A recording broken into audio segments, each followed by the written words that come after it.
if you do not understand white supremacy, what it is and how it works, everything else that you understand will confuse you. And black people are the most confused people on the planet, confused about everything.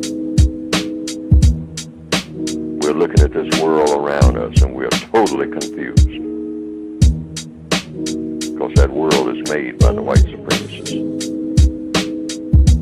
And they are the greatest confusers on the planet. They're masters of confusion. How else can you control people over a long period of time without confusing them? It's an absolute must. Otherwise, you have to stand over each individual with a gun all day. The white supremacists don't do that. They stand over them with a gun every now and then. But on a day-to-day basis, they got everybody on automatic. Robots. They got everybody on automatic. Robots. There's a time and a place for dancing and entertaining, but it's not in the middle of a war. What we need is calm and quiet thinking and analysis. See, this is why it is important to read the newspapers. See, this is why it is important to read the newspapers. Newspapers.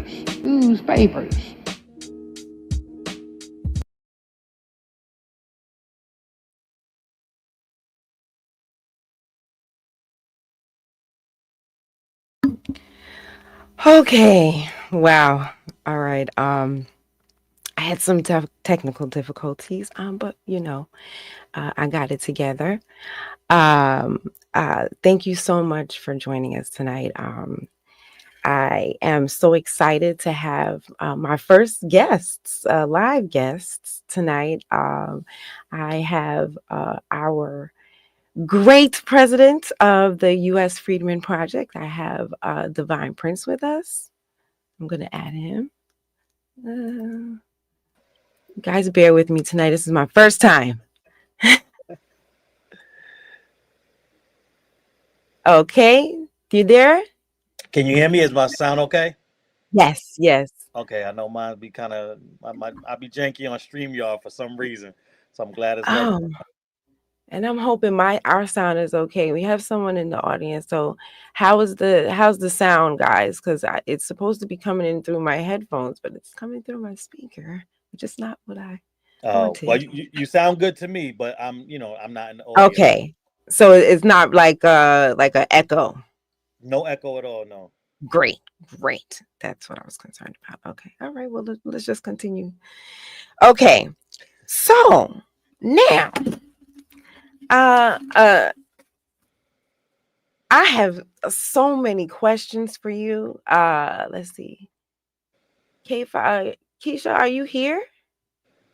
Because Sister Keisha is going to join us. And I think I saw her in the green room earlier, but I see her in the chat. She might be still traveling. Okay. All right. So she'll let me know. But hello. The sound is good, so we can rock. Okay, great. Oh, yes. Thank you. Yes, thank you so much for your help. Okay. So we're here tonight to talk about just basically what new things you have accomplished, because we had a conversation yesterday, and I thought it was really important for you to share your gains with the family. But before we get to that, we have Sister Keisha with us, so we're going to add her to the stage as well.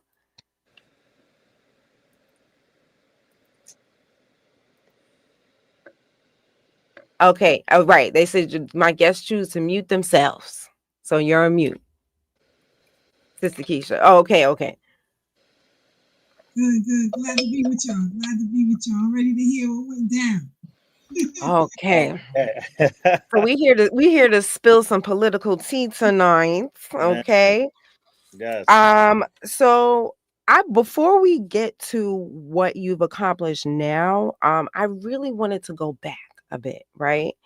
Okay. And because your story on how you got started with the Freedman Project is just amazing to me. So I feel that to help others in other states get started, it would be good for them to know like what how you got started. So I wanted to start with what made you start the Freedman Project or join the Freedman Project. How did that start? Oh man, that's first of all, I want to say thank you for inviting me up on your platform. What's going on, Sister Keisha? It's always good to be amongst family in this space, and um, and newfound family. I mean, it's a beautiful thing to keep expanding it, and is rooted in the work for our ancestors and the rest of our family. So it's always a beautiful thing to be amongst you, beautiful and the family. And so I also heard you say I was one of your first guests. So I'm honored for that as well, for that privilege. So thank you for that too.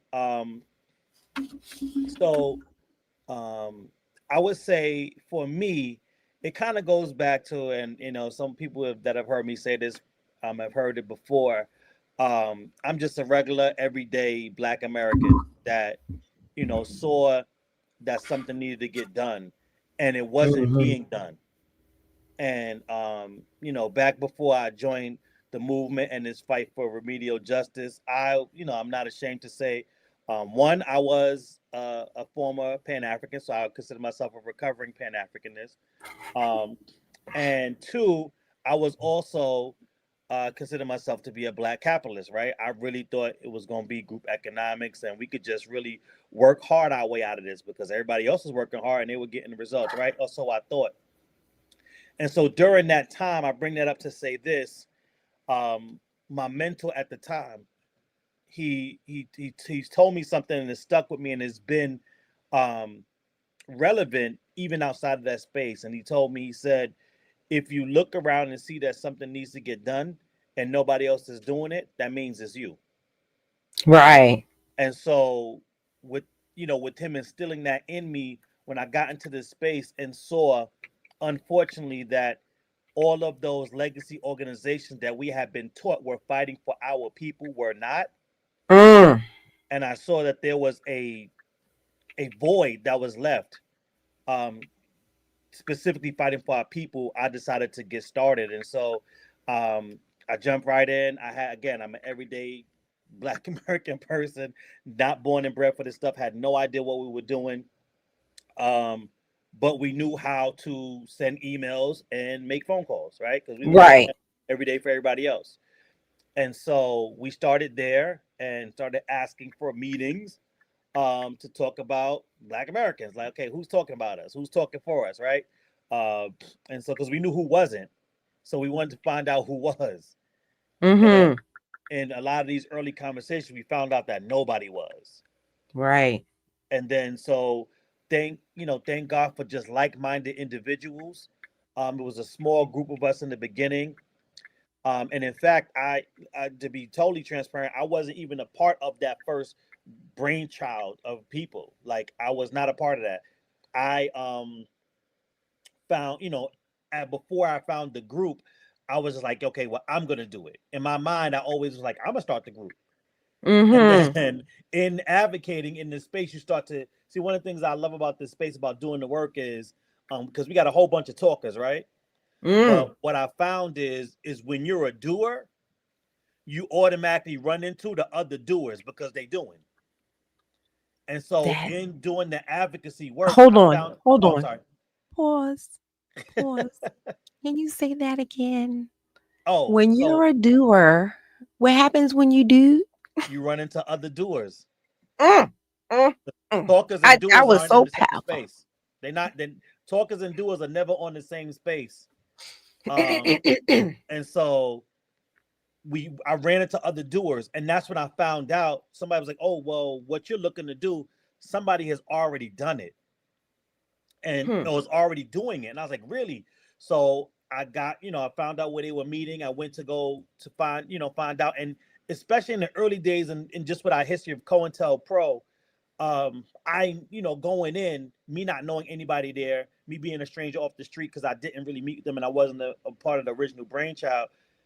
I was just like, you know what? I want to make sure that I, you know, show and prove, right? I want them to see that I'm about the work and it's not about clout or it's not about me trying to take over or infiltrate. I've just always been aware that because of just the studying our history before this movement. And one of the things that I've said before is it was just how God and the ancestors work. I've always visioned myself and thought about what I would do in those times where we had the civil rights movement, right? And before. And it was something that I always thought about. And so when this came around, I did not know what it will become, but because of that early studying in that realm and wondering what it will be like and just seeing like what had been done to our people, when I got around this group of individuals, like, listen, this is who I am. I want to help out with the work. I understand y'all already got something going on. What can I do to help? If y'all need me to go get food or go get coffee, if y'all need me to sweep up, because at the time they were meeting in the church. So I was like, do you need me to sweep up, put chairs away? Like, whatever you need, let me know what I could do, because I know every little bit helps. And from that, we grew out. I was able to learn from them because some people did have a background in this. And it's just how over time, if you're doing the work, you can understand that at the same time, talkers and doers aren't in the same space. But at times, doers need a break, right? Yes. And if there's not enough doers, sometimes doers can get burned out. And so along this journey and along the way, we've had both happen in this space, right? Where some doers needed a break and others got burned out. And I just thank God and the ancestors for blessing me with what they have blessed me with and all my experience in the past. Because at the time when the leadership that was in place at that time took breaks and or burned out, I was in position and I had earned the respect of our peers. And that's how I'm the current president of the US Freedman Project today. So I was not the first um, president of the organization, but I have been the president of the organization since the first one stepped down. And yeah, that's how we got started. That's how I got started in this. And like I said, along the way, I don't want to jump ahead of your questions, but I will stop here when I'll say this. My first interaction with the legislative body in New York was when we came across the reparations bill that had a number of the Pan-African organizations written into the bill. And that was our introduction to public advocacy. Oh yeah, I'm going there. Hold up, hold up, hold up, Right. hold up, hold up. You already know. Okay, but you know what? Honestly, I did learn that. I didn't know that you were the second president. I didn't know that you didn't start it. I didn't know that. And that's why I felt like, this would be a good idea.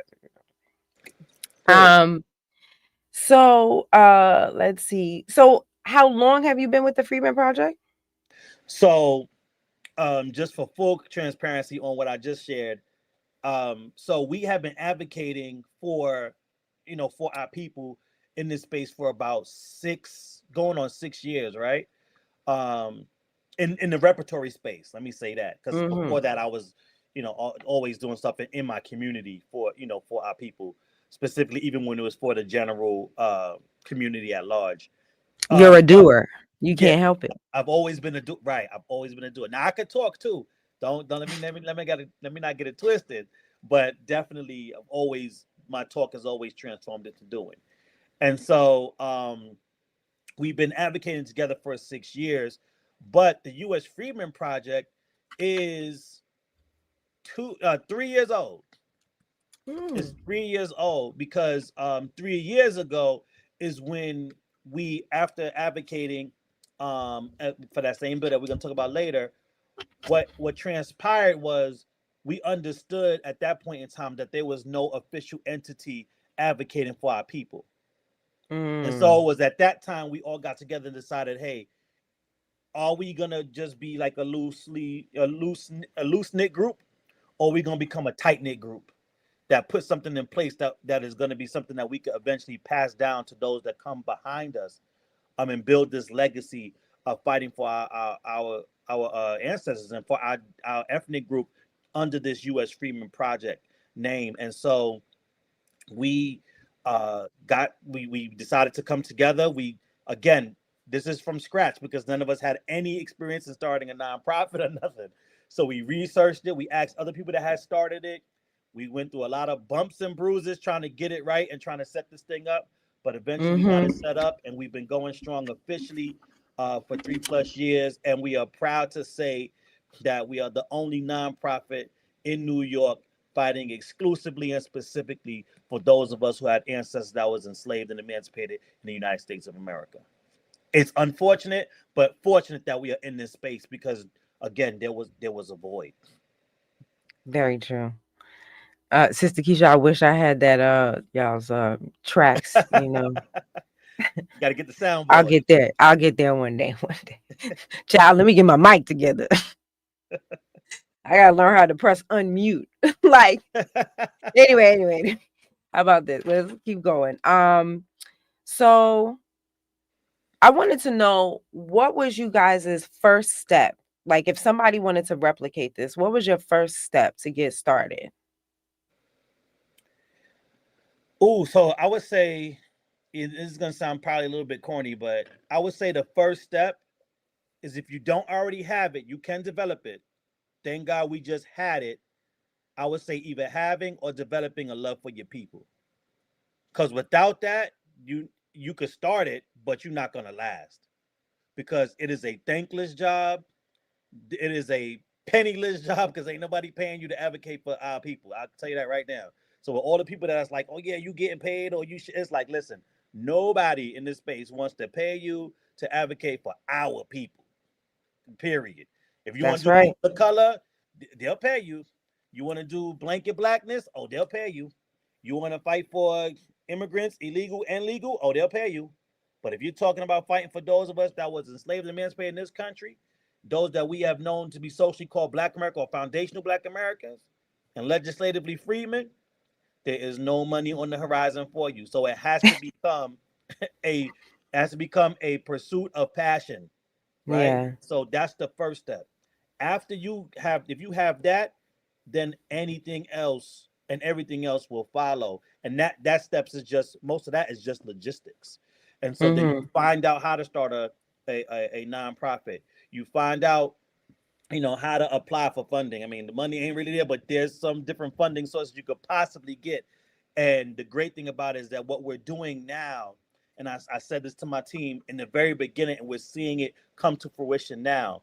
Our job has always been to lay the framework to change the atmosphere around advocating for our people so that it becomes less taboo. When we first started this, nobody wanted to touch us with a 10-foot pole. It was not popular.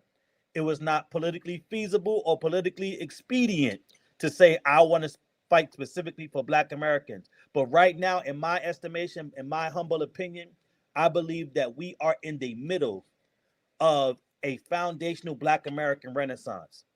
And what's happening in real time, and we could talk about that too with this bill, is that we are seeing people spin the block and come back around and say, hey, that thing you was talking about that I didn't have no interest in? Can you tell me a little bit more about that now? And that's the power of standing on your square. And see, one of the things I always say is that the beautiful thing about the truth is that if you keep telling the truth, it don't change. And so you stand on your square and keep telling the truth. Eventually, I can't remember the philosopher or person that said it, but they say the truth goes through 3 stages. First is ridiculed, then it's violently opposed, and then it's generally accepted as always being the truth. And so in the beginning, people ridiculed us. Remember back then with reparations was just a fringe topic. Nobody took it seriously. Then once we started making inroads, and we're not there where it's come to fruition yet, but now we're in the stage where we see it getting violently opposed by multiple actors, people that we thought were allies. That's the perfect segue to my next question. Okay. So you mentioned and I hope you came prepared, My brother, you mentioned that you had reached out to a number of organizations Oh for man. allyship, for anything, any kind of support from the New York diaspora. And how was that, sir? I would say again, like I told y'all guys, I'm coming from the space of being a Pan African. You grew up in New York, especially during that era. You saw the medallions everywhere on the street corners. You saw the pics with the black fists. I like to say, I'm from that era where we saw all the Simpson T-shirts where they had dreads and they were black. Even the Looney Tunes, they had black Looney Tunes, right? The shirts. And so all we understood was that if you was black, you was our sister and you was our brother. And so when it came time to advocate in this space, call me naive, and I would admit that I never imagined that I was going to get into this fight and my biggest opposition was going to come from the diaspora and others that look like me and others that are me. I thought immediately, how am I going to have to fight? How am I going to fight this white devil? We've seen his tools and his tricks of the trade throughout history. I was preparing myself to fight the white supremacists and have to physically, possibly, and mentally outsmart this devil. And that I haven't even gotten to that point yet. We haven't gotten to that point yet. If y'all old school and y'all played the Super Mario Brothers games, we have not gotten to the real castle. My princess is still in another castle. I'm beating the underlings. We haven't gotten even to the big show yet. And so I'm saying that to say I was highly disappointed at the opposition. Highly disappointed at where the opposition was coming from.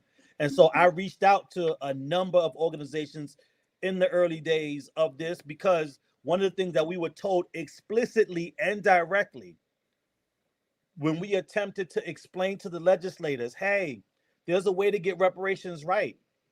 Matter of fact, there's a way to get policies right that we're talking about we need, whether we're talking about housing or jobs or things above and beyond DEI and affirmative action. There's a way to do it. We have a way. Wait, don't go there Oh, yet. okay. I didn't get there I'm yet. sorry. I'm sorry. I'm sorry. I'm sorry. Whoa, don't Let get me it reel it yet. back. Let me reel it back. Let me reel it back.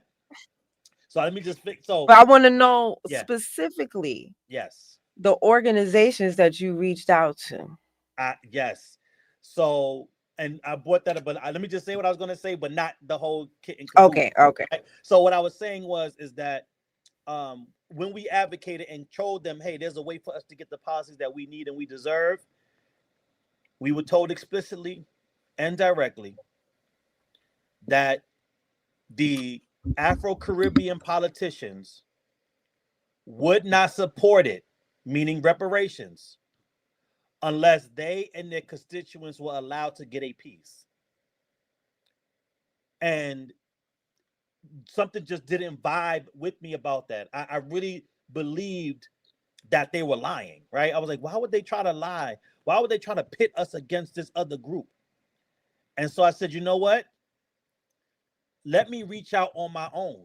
Even if they're hostile, even if they say no or whatever, let's just find out who's who. If you're telling me this is the reality, I want to find out for myself. And so here is you told me to compile a list earlier today. I have that list. Yes, I did. Yes, I couldn't go right now I have a list of the top 15. So I'll do that. 15 is so I want you to understand. I want everybody to understand. You said the top 15, which 15. means you reached out to a lot more than Not 15, more but than this 50. is just Yes. all you brought today. So Yes. how many in total? Just a range, you don't have to give me an exact number, but like just a range of how many organizations And you've already let us know that you are the only one for the freedmen. So how many Black organizations did you reach out to? I want to say we're probably in the realm of about 50. So 50. And what was so surprising about it is that, again, in this space, in the beginning, we weren't being told that we were xenophobic yet, right? But after we pushed, we were told that we were xenophobic. But in my mind, I'm like, are y'all insane? There's 50 organizations that I reached out to that don't fight for us at all, that we are not a part of, that we can't even join. And what are those 15 organizations that you Here got go to there? 15 organizations. The Caribbean Equality Project, the Caribbean American Restaurant Association, the Caribbean American Chamber of Commerce, Caribbean American Bar Association, Caribbean American Center of New York, Caribbean Cultural Center African Diaspora Institute, the Barbados Cancer Association. I started getting desperate. I was going, let me just find anybody, because somebody got to say yes. Caribbean American Medical and Scientific Association, the African Services Committee, the Sauti Yetu Center for African Women and Families, the African Communities Together Organization, Africa Center, African Refuge, and one of my favorites, Association des Sénégalais d'Amérique. None. Absolutely none. Zero. Return the email in courtesy or return the phone call in courtesy. And the email, which I still have, if we need to ever post that receipt, was specifically telling them, hey, I was told that you would not support reparations for American freedmen, for foundational Black Americans, if you could not get a peace. I know they bugging. So can you reach out to me to tell me in what ways can we work together so we could fix this slander and unite to get this thing done for our families in the same way we fought for things for your families? Not a one, not a soul, zero have ever reached out from then to this day. So I'm gonna ask you a question that probably no one's ever gonna ask you. How did that make you feel? Oh, that's a good question, because I know how I feel right now. So in today, right, if you ask me in 2025, if I did that in 2025, how would I feel? And this might even be sad to say, but at this point, I would have no feelings, right? Because at this point, But back then, right, I'm going to get to that, because right now, maybe I have been numb or expect nothing from anyone. But then at that time, right, at that time, when you just finished putting away your medallion, not because you didn't like it anymore, right, but because it's just out of style now. You know what I mean? You still would rock it if everybody else was rocking it. You know what I'm saying? word. But so you still got your medallion. You still wearing your red, black, and green shirts and stuff. And did you have that? Like, did you, like me, have that red, black, and green American flag? Oh, come on! Now you bringing up old. Right? Why you talking about old shit? Because I just want people to go right ahead. Here's the thing. I just want people to understand that we're not coming from a place of hate. A lot of what we're doing is from a place of hurt and the realization that we're on our own. Man. We're on our own. Yes. It's just, it's no tea, no shade, no hate, no nothing, no malice. Yeah. We're on our own. So, I really wanted to get into that. So, okay, I got a lot of questions here. So, please, I'm here for as long as you need. We got to get moving. Okay. So, but that was one of the main things I wanted to focus on was some of the organizations that you reached out to, because I think that's something that I've heard you glaze over it, Right. but I wanted to highlight that. Yeah, I've never listed pub. This is the first time, so this is a night for first. I have never read off the organization Exclusive. that I reached out to. Okay, so now, now when you started reaching out to different political organizations and stuff like that, or political entities and things, like who was the first politician or somebody in that realm that you reached out to? Oh, the very, very first? Yeah.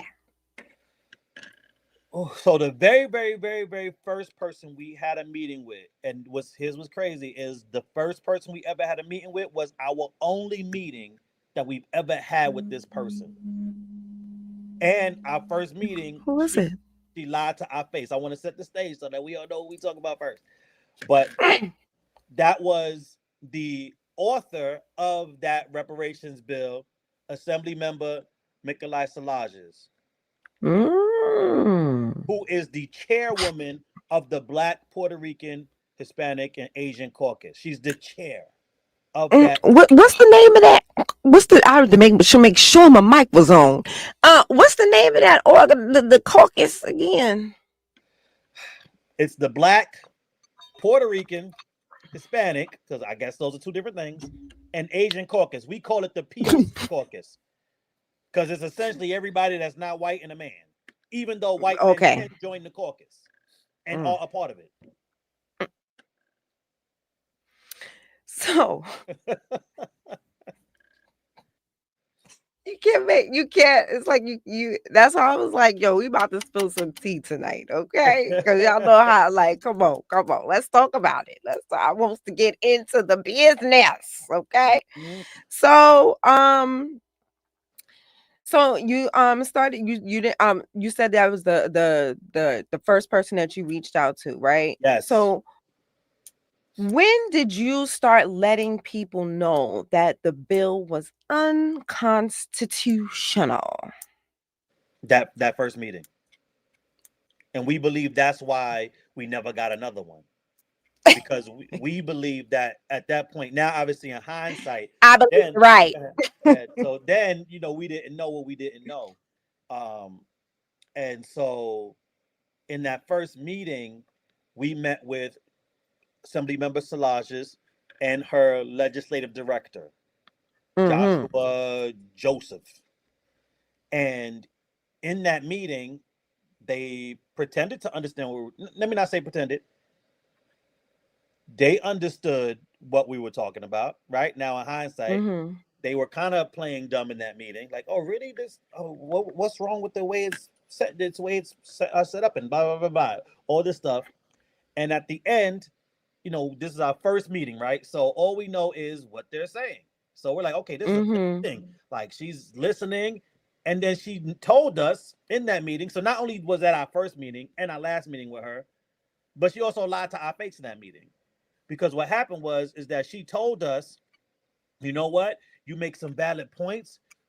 Man, this is an angle that we've never heard before about constitutionality and how to get it right. And this Freedman status, right?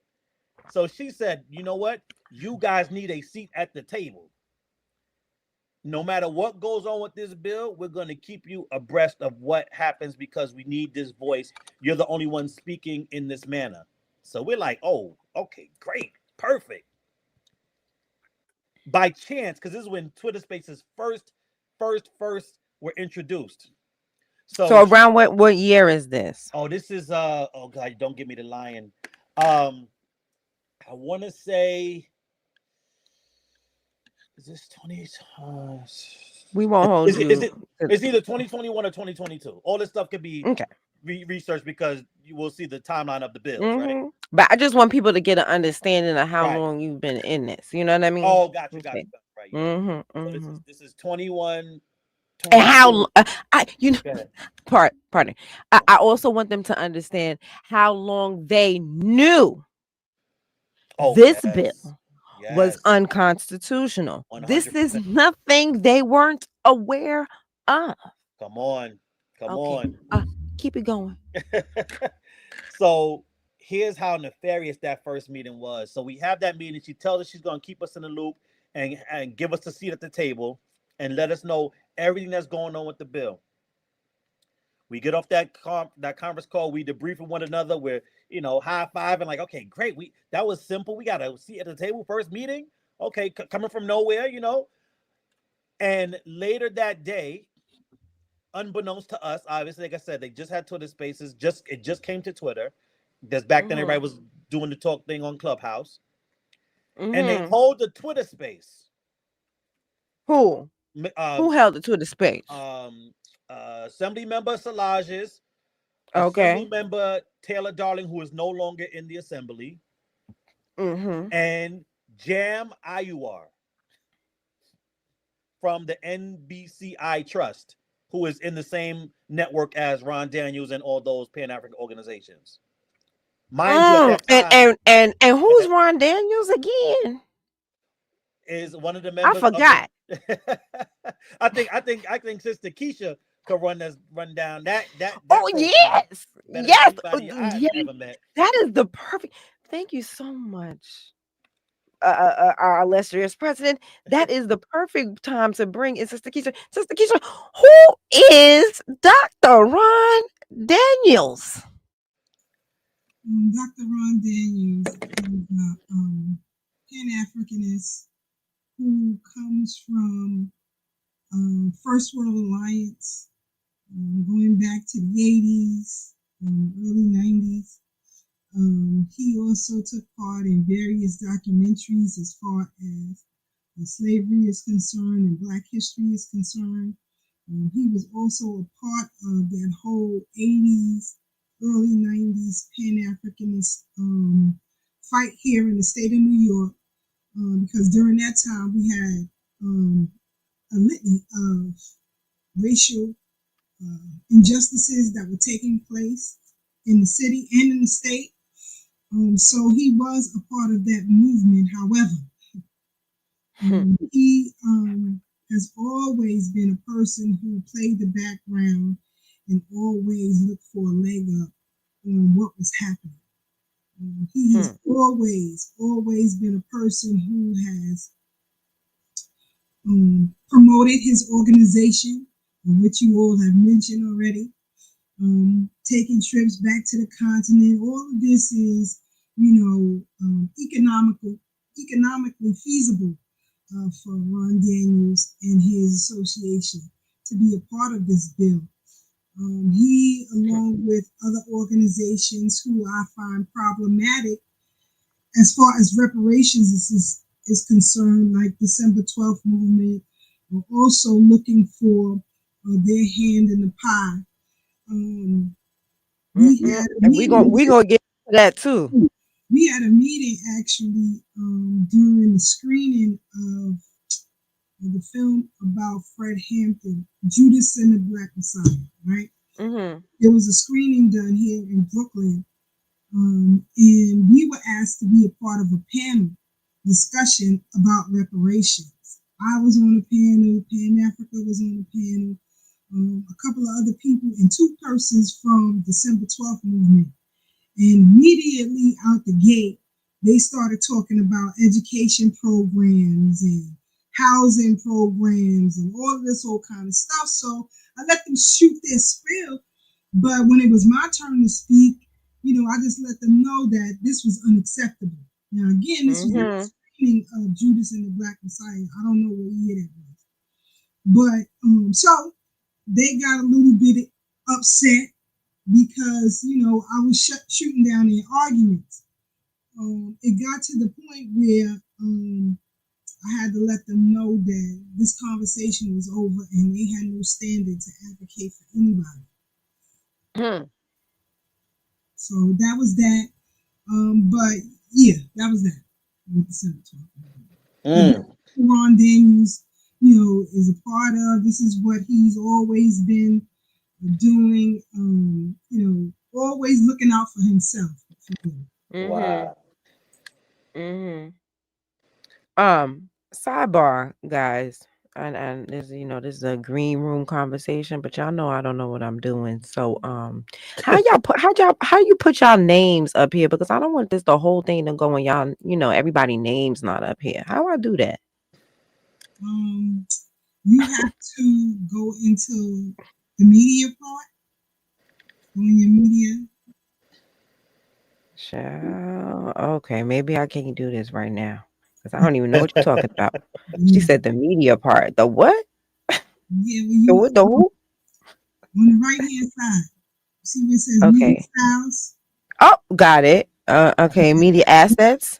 Right, so you should be able to see the different formats at the top. Aha. There you go. You should see it. Now, how do I do that one? What am I looking? But yeah, so he's always been a part of this movement, especially here in New York, pushing for reparations, but reparations that aren't lineage based, reparations that aren't involving any kind of monetary justices for the descendants, but always program based. Yep. Right. Because so that leads me perfect segue, and I feel like you set me up for that. You know what I mean? So my next question is, so the first draft of this bill, you mentioned, I've heard you mention before that there were some things in the bill.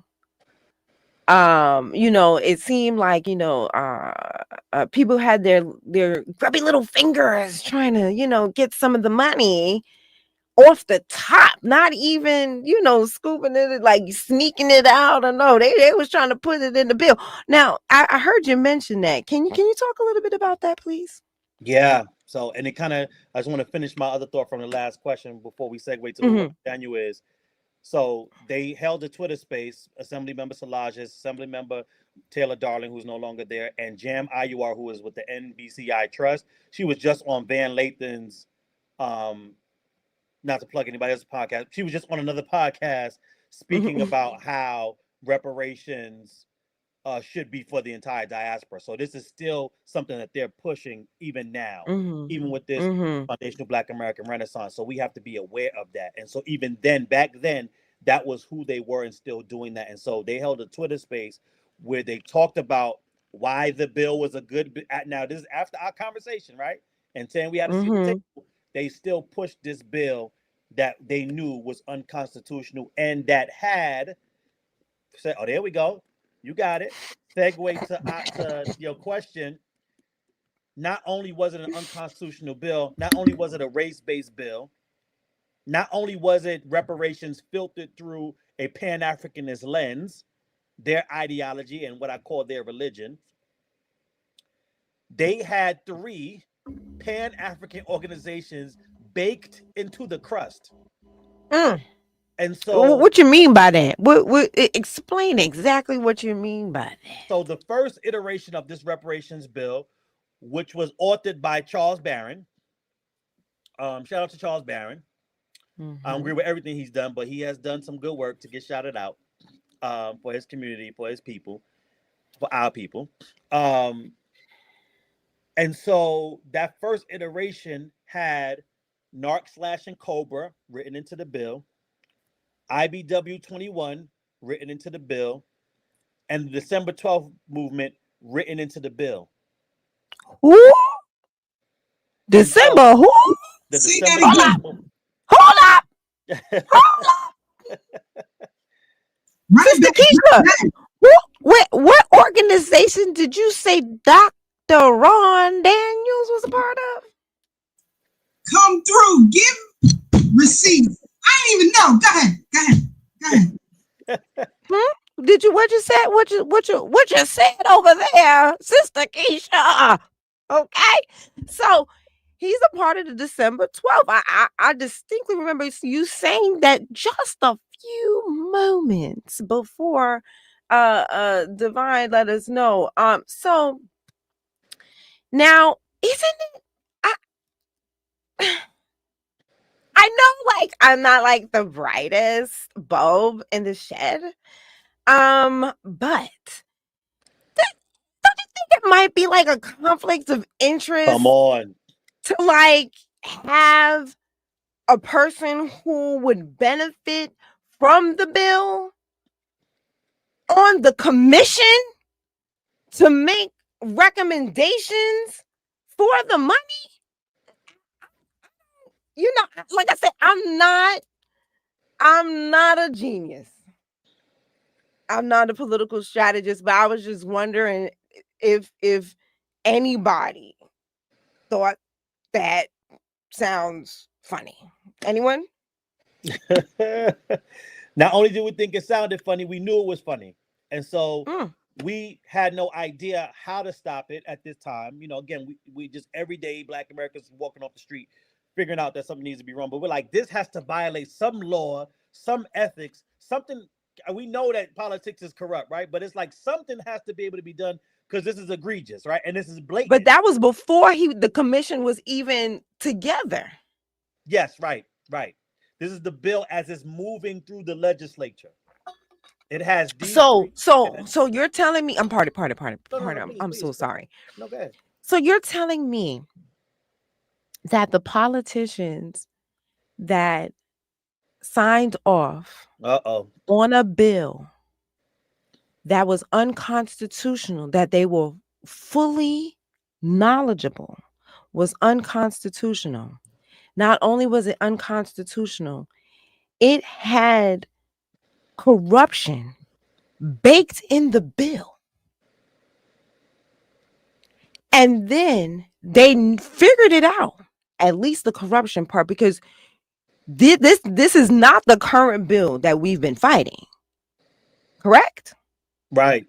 But they removed those entities from the bill, from the crust of the bill, as you were talking about earlier. So yes and no. I'll say yes and no. Okay. They took the organizations out, correct? Yes and no. I'm gonna let you cook, okay. but I wanna make this distinction because it's important. All right. Well, but then so they recognized that was not a good idea. But then they put the person from the organization that they removed from the bill onto the commission. Make that make sense? Gatekeeper. So here's the distinction I want to make, because you said you were in, I know you a lovely young, flower, right? In this whole process. And but you're giving them way too much credit. You said they figured it out. You said they removed them. That's not what happened. They figured out that we figured it out. I like. And then they were forced to remove it. Okay. Because our first major movement as an organization was to start a public-facing call to action. And this is where I first met a lot of the people that I still know and work with today that were on Twitter that we hadn't got a chance to meet personally or in person. And we took it to the family, used Twitter Space again, that just came out. So this is like in its early days. And we said, hey, family, in New York, outside of New York, look what they're trying to do. They have 3 organizations that if this bill passes, the Pan-Africans will have carte blanche over not only what the commission says and does, but any of the recommendations, meaning they get to control what reparations is, who reparations potentially go to, and what it looks like. Because the original bill called for a 11-person task force. And in the bill, it stated that each organization, again, NARC/ and Cobra, I know there's 2 separate organizations, but I call them the same thing. Right. The IBW 21, which again is kind of the same thing, but that's another organization. Right. And then the December 12th movement. Each of those organizations would get 2 picks apiece. So we're not talking about experts. We're not talking about scholars. Some of them are scholars. I'm not going to take too much away from them, but we're not talking about experts in the reparatory justice field. We're talking about any people from their organization that they want to appoint. And so you have 3, each gets 2, easy math, 3 times 2 is 6. It's an 11-person commission. So 6 automatically gives them the majority, which is the quorum, to make whatever decision they make. So the other 5, whoever they was going to be, are irrelevant. Because all 6 of these are on one accord, because all 3 of those organizations are connected, if not the same organization, under different names. And so how did you fight this? How did you overcome this? The family. And this was my first introduction to, when people say power to the people, this was my introduction in real time, not reading it in a book, but real time. We got online, we made the petition, because it was just us, right? Again, we're the only organization fighting for this. Not only are the Pan-Africans united on this, because we're not going to leave them out, but they're not alone. All of our legacy organizations are right in step with them. So we talk about lockstep. We talk about the NAACP. We talk about Al Sharpton and the National Action Network. We talk about the Urban League, right? All these organizations are right in line with the Pan-Africans for different reasons, maybe, but still the same. They are in lockstep fighting for race-based policies and this order of kickbacks and stuff like that. They're all complicit. So I find that interesting because people tend to only focus on when our opposition is someone of a different ethnic group. Right. I don't think people realize how hard we have to fight against some of our own sometimes. But it does not matter who is in our way. You're getting mowed down. I don't care if you our lineage or not. That's right. Whoever it is, we're taking you out as fast as possible. So I don't want to glaze over that. I want people to understand. Yeah, we fighting the NAACP. Yes. The National Action Network. These are our own. This is our blood. That's right. But we gonna fight them too. Everybody can get the smoke. Everybody can get it. Our fight is ready to eat for everyone.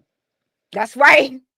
If you oppose everybody will catch these freedmen hands. I heard the warrior scholar say, you either get down or you lay down. And so that's right.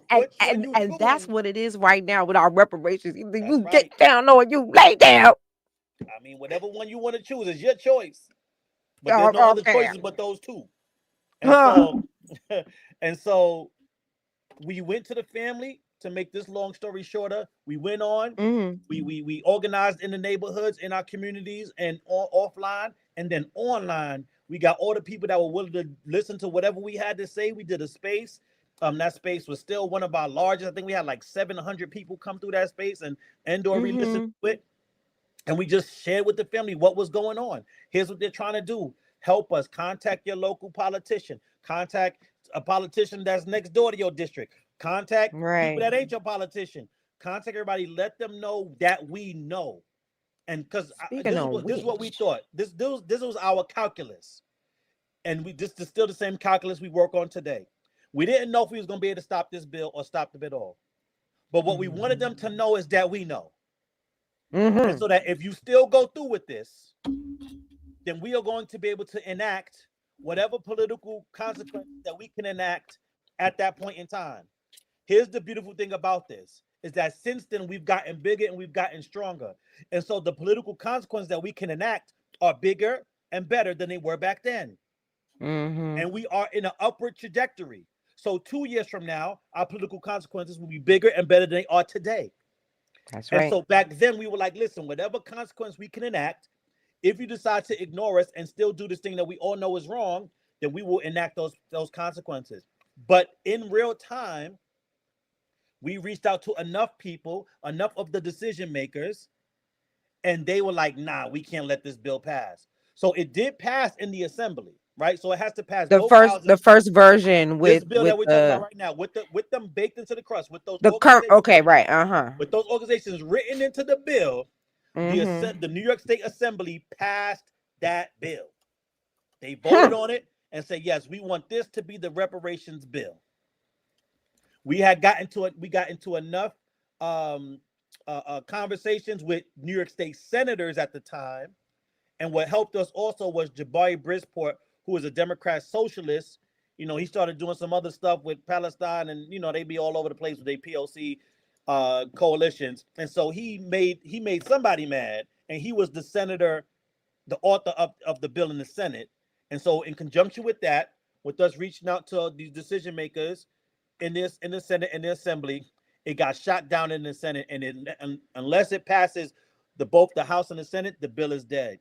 So that bill was dead on arrival, and we killed it as a family, not the US Freedman Project. All of us as a family got together and flexed our political muscle and said, no, we're not going to stand for this or sit idly by. And so that bill got scrapped. And the next session, we, again, not knowing anything, but seeing what was going on in California and around the country, we were like, you know what? Since we got this one thrown out and it's dead, they might try to reintroduce it. But why don't we just write a bill? Now that was pie in the sky, like big goal, right? Because none of us knew how to write a bill. We didn't know what we was doing. So we was like, but maybe we can.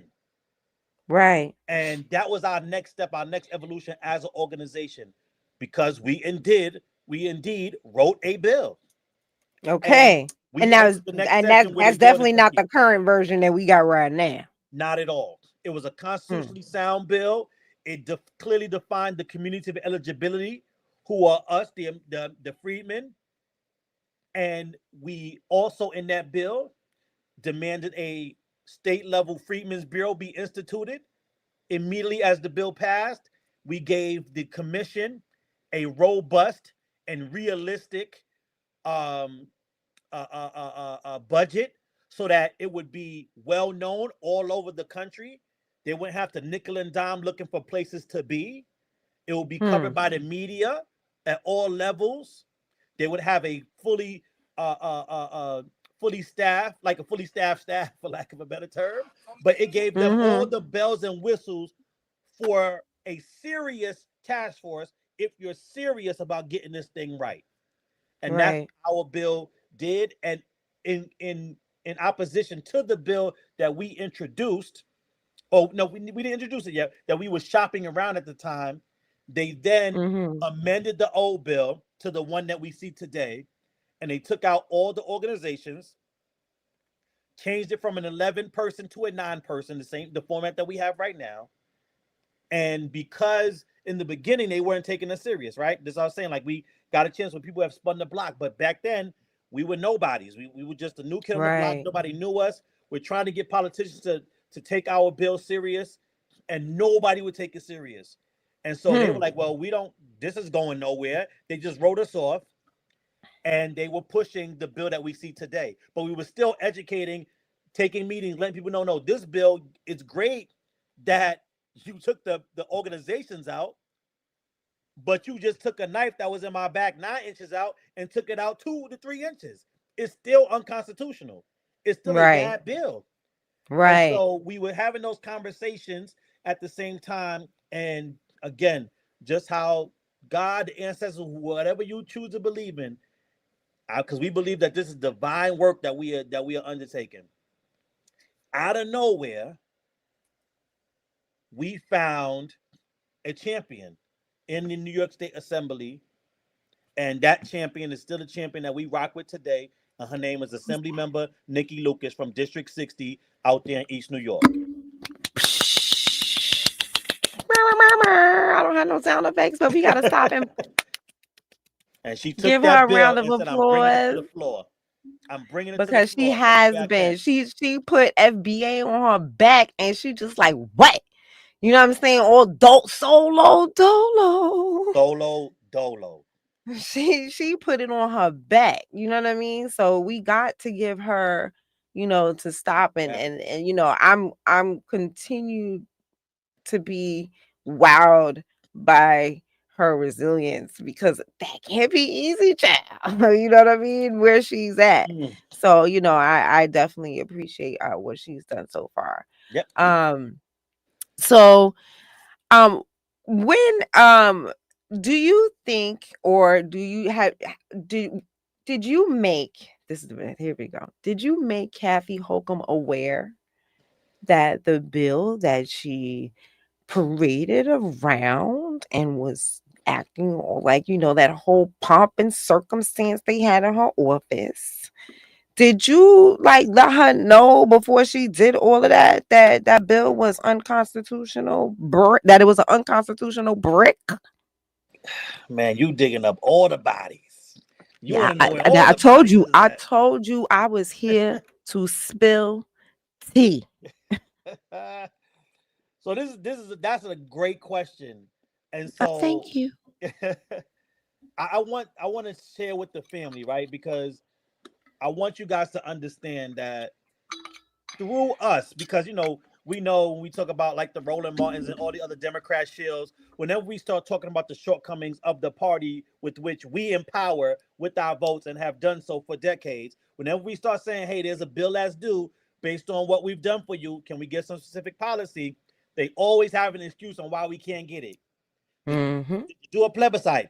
Did you contact this office and that office? And did you leave a message? And did you make an appointment on top of the appointment? Did you schedule a meeting from the last meeting? So I want you guys to know, she's asking some great questions because through the US Freedman Project, we are just the conduit. I want the family out there to know that's watching live and everybody that's going to listen to the playback. For every rebuttal that a Democrat Afro shill is going to come up with on reason why we did not get it done right or didn't get it done at all, understand that the US Freedman Project and you, through the US Freedman Project, have covered every base. Every base that they could think of.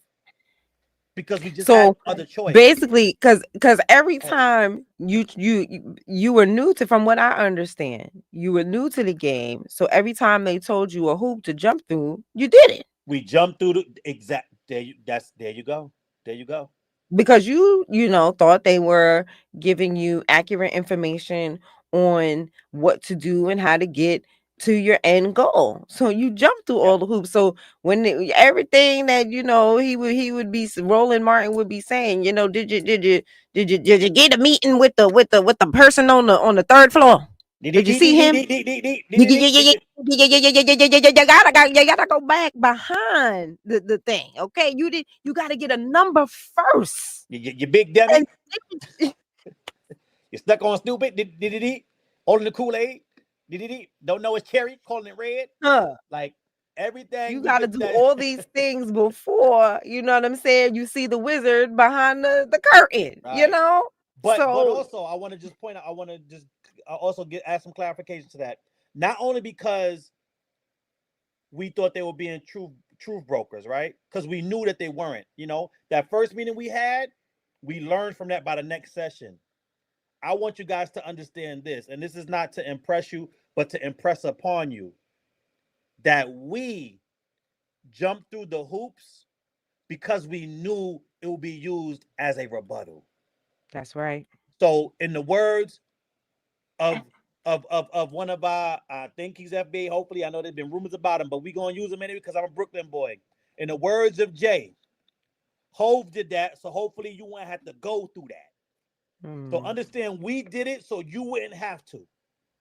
Right. And so to answer your question directly, we went to Governor Hochul. In fact, we met with her legal department. We never got a chance to meet with her personally. She didn't take any of our meetings. But we talked to her. Hold on. Because you went over that a little too fast. Okay, sorry. I'm sorry. Let me slow it down. I want you to take it back to our South Carolina roots because all of us on this stage have them. Amen. That's right. Okay. I noticed that the last time we did something together, I was like, oh, we going from South Carolina. Well, that typical migration story. Anyway. That's right. That's culture. So that's right. That's that culture. The continuity of culture. That's right. Yes. So yes, I want you to take it back to our South Carolina roots, and I want you to slow that down. Which department at Kathy Holcomb's what palace? We met with Governor Hochul's legal department. Gotcha. So And that's the people that would know come the on. law. I told you I'm not the sharpest. I'm Hmm. not the sharpest, you know. They know the law at every level Mm.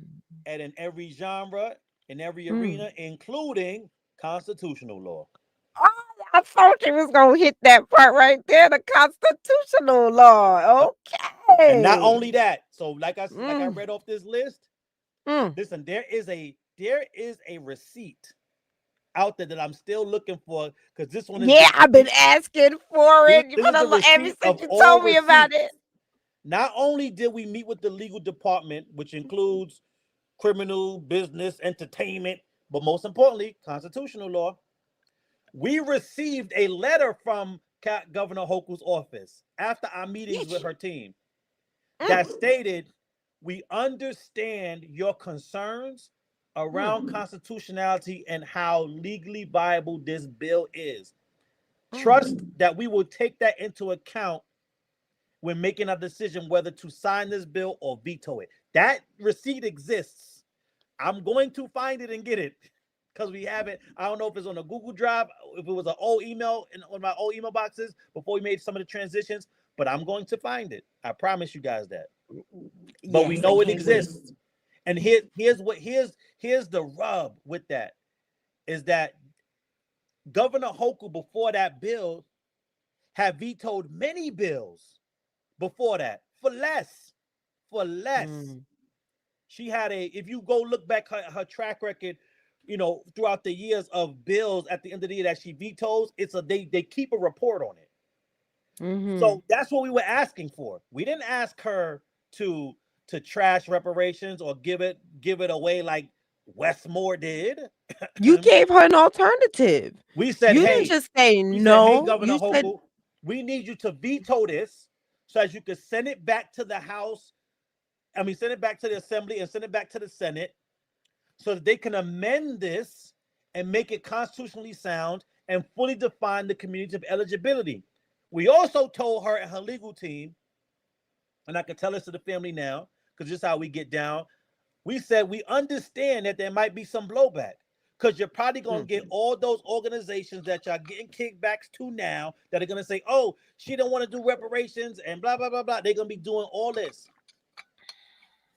We told their office explicitly, right, outright, and I was the one to deliver the message.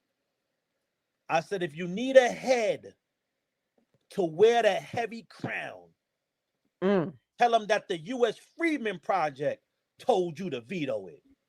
I said, so when they come okay. for you with the smoke, they'll drop it at our door because we can handle it. That's the smoke we want because that's the conversation that needs to be had because all along that slander and the lies, somebody's going to have to ask us, why would you want her to veto it? And then we can have the real conversation of what But you know they and move can't along. have But they did that. not You want. can't be the Freedman Project can't be that powerful where they're getting the governor to veto bills. That's right. Oh no, no, no, no, no. Even if she wanted to, she would never lay that at your feet. Nope. And she didn't. Never. She would never lay that at your feet. Yep. So I wanted to point that out because I wanted the family to understand that when they saw that press conference Which one? with her signing the bill, Oh, we got to talk about that too. But go ahead. of her signing the bill, she knew then. It was every single one of them up there knew then. Before the commission, before the people were picked, before their chosen people were picked. Yep. They knew it was unconstitutional. They knew that it would never stand up in a court of law. They knew. And not only because the governor should have some of the best legal minds in New York City working for Right. her Right. office. And you alerted some of, let's just assume, I'm just going to assume, I'm going to give them the credit. I'm going to give them some credit, and I'm going to say, so you alerted some of the best legal minds in the city, in the state. Because she the State. governor, The not the state. mayor. That's right. The state. So all over, and New York State is very large. So all over the state, she got the best legal minds, and you let them know, little old you Little went over old me. there and let them know that it was unconstitutional, so that they were well aware, and still she got up there with this unconstitutional bill. So when you hear us sitting there ringing this bell, ringing this bell, ringing this bell, ringing this bell, how long, Mr. Divine, have you been ringing this bell? Man, for whom the bell tolls, right? Like, it's been since the beginning. And I'll say this about that press conference that y'all saw that you just referenced. Now, mind you, remember, we were in talks with the office, not with her specifically or personally, but with her legal department, her legal team. And everybody else involved in that process knew who we were, because not only were we shopping our bills and having the meetings, also during that time, we were the only organization to this day that has ever done a workshop in Albany during the Black, Puerto Rican, Hispanic, Asian Caucus weekend. They have a weekend where they bring in all the politicians that's in the caucus and anybody else that wants to come, and they talk about all the issues that are supposed to be specific and exclusive to the members of that caucus, which we see as POC. But anyway, but we're the only organization to ever conduct a workshop on reparations, teaching and training the politicians on how to get it right. So we had already done that. But even with that, being the only organization doing that, because it was supposed to be a debate between us, Jam IUR, Ron Daniels, Narkin and Cobra, and the Pan-African experts alongside Member Salages, and it was going to be us alongside Member Lucas. It was supposed to be a debate, hour long, 30 minutes apiece. When Salages found out that we were the organization that was accompanying Member Lucas, she pulled out from the debate. Not only did she pull out, she tried to use her power and her weight as the chair of the caucus to get the entire workshop canceled. Hold on, because you glazed over her name. I want to bring it back to our South Carolina roots. Okay, right. What's her name again? Assemblywoman Salages. The same woman That's that Puerto Rican lady, right? No. That's the Haitian woman from Elmont. Oh, That's the bringing it full circle. That's the first meeting we ever had, and the last meeting we ever had. She was the author of the bill in the assembly. So from the beginning, she knew what they were going to do with the bill and how they were going to try to push it through. So when we were supposed to have a debate between her bill and our bill, which was set up by the caucus during that weekend, she pulled out, then tried to have it canceled.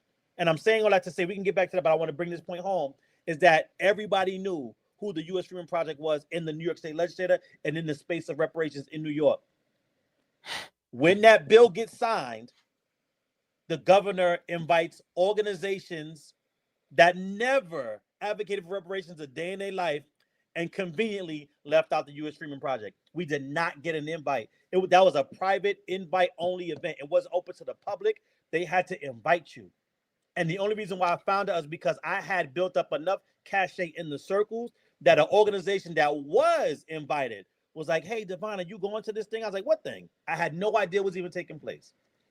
And they were like, hey, you can. They're having a signing for the bill today, because we didn't know if the governor was going to sign it at all. They didn't make any big announcements until they set up that event. And so that event was invite only and exclusive. And the organization that extended the invite to me was like, you know what? I'll give you one of the tickets that they're allowing to our org.